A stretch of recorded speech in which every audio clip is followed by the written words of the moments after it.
Are you looking for the best curved gaming monitors? In this video we will look at some of the best curved gaming monitors on the market. Before we get started with our video, we have included links in the description, so make sure you check those out to see which one is in your budget range. Number 1. Dell Alienware AW3423DW. The best curved gaming monitor we've tested is the Dell Alienware AW3423DW. It's excellent for gaming as it has a 175 Hz refresh rate and a near instantaneous response time, meaning there's no blur trail behind fast-moving objects. It also has native GSINC variable refresh rate (VRR) support, which is great if you have an NVIDIA graphics card.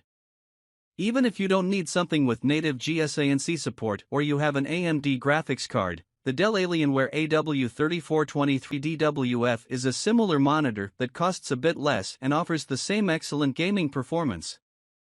Whichever model you get, both offer fantastic picture quality. They both use a QD-OLED panel that delivers perfect black levels in dark rooms and offers a wide range of colors thanks to its quantum dot technology, which makes highlights pop and colors look vivid. The 21:9 aspect ratio and 1800 arc curve also deliver an immersive gaming experience as you can see more of your game at once, and the edges are brought more within your field of vision. It's important to remember that OLEDs like the AW3423DW and AW3423DWF are prone to burn-in with constant exposure to the same static elements over time.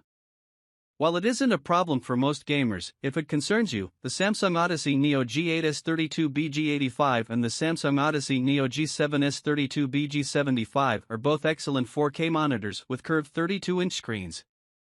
They have mini LED backlighting to get brighter than the Dell monitors, but they don't deliver the same perfect blacks. These are also great if you don't like ultra-wide monitors, and they can take full advantage of current-gen gaming consoles, but the Dell monitors still offer the best PC gaming performance. Number 2.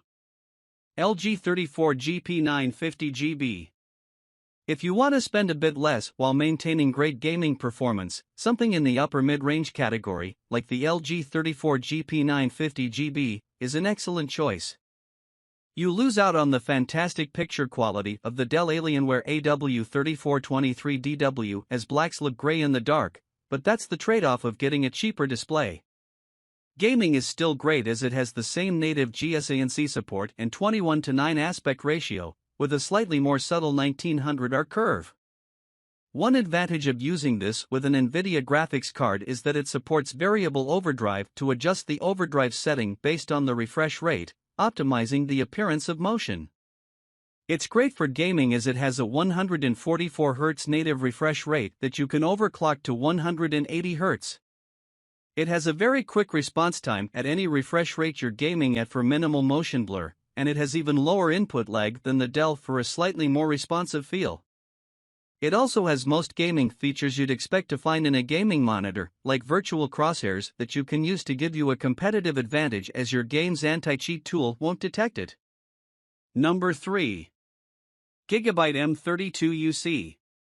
If you find the LG 34GP950GB too big or want something in the mid-range category, it might be worth checking out some 16:9 curved monitors, like the Gigabyte M32UC.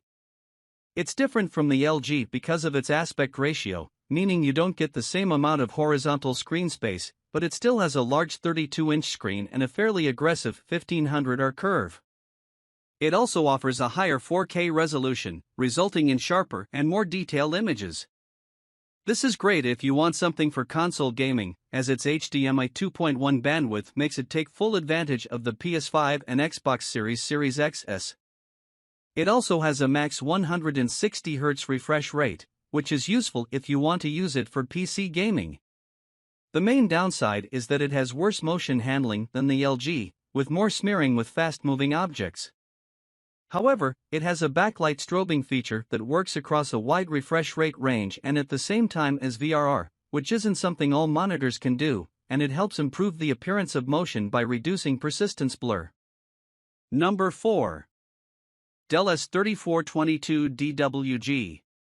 If you still want to save money without getting something in the budget category, a lower mid-range option like the Dell S3422 DWG is a good alternative. It's different from the Gigabyte M32UC because it doesn't have HDMI 2.1 bandwidth to take full advantage of current-gen gaming consoles.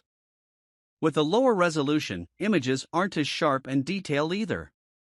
However, it has an ultra-wide format with a 34-inch screen and 3440 by 1440 resolution, making it a cheaper alternative to the LG 34G P950GB. Still, for a lower-cost monitor, it offers great gaming performance as the ultra-wide screen provides an immersive experience, and the 1800 arc curve helps bring the edges more within your field of vision. It features a native 144Hz refresh rate with FreeSync VRR support and GSANC compatibility to reduce screen tearing. While it has visible smearing with fast-moving objects, the overall response times are still good. It also has a backlight strobing feature to reduce persistence blur, but unlike the Gigabyte, it doesn't work simultaneously with VRR and is only available in a limited range. One advantage of this monitor over the Gigabyte is that it displays deep blacks and gets brighter in HDR to make some highlights stand out. Number 5. Dell S2722 DGM. If you're looking for a curved gaming monitor on a budget, it's better to look for 16:9 monitors instead of ultra-wide monitors, as those tend to cost more, and the Dell S2722 DGM is a good option. It has a 1440p resolution like the Dell S3422 DWG, but with a 16:9 aspect ratio, you don't get the same immersive gaming experience as there's less horizontal screen space. Luckily, it has a slightly higher 165Hz max refresh rate and has the same FreeSync VRR support with GSANC compatibility, reducing screen tearing no matter which graphics card you have. Its main downside is that its response time is just okay across its entire refresh rate range, so there's visible blur with fast-moving objects. However, this is what you can expect from lower-cost displays. Its VA panel has a somewhat aggressive 1500 arc curve to help bring the edges within your field of vision, which is helpful because it has narrow viewing angles, and the edges would look washed out otherwise. It also displays deep blacks for a good darkroom gaming experience, and its black uniformity isn't bad either.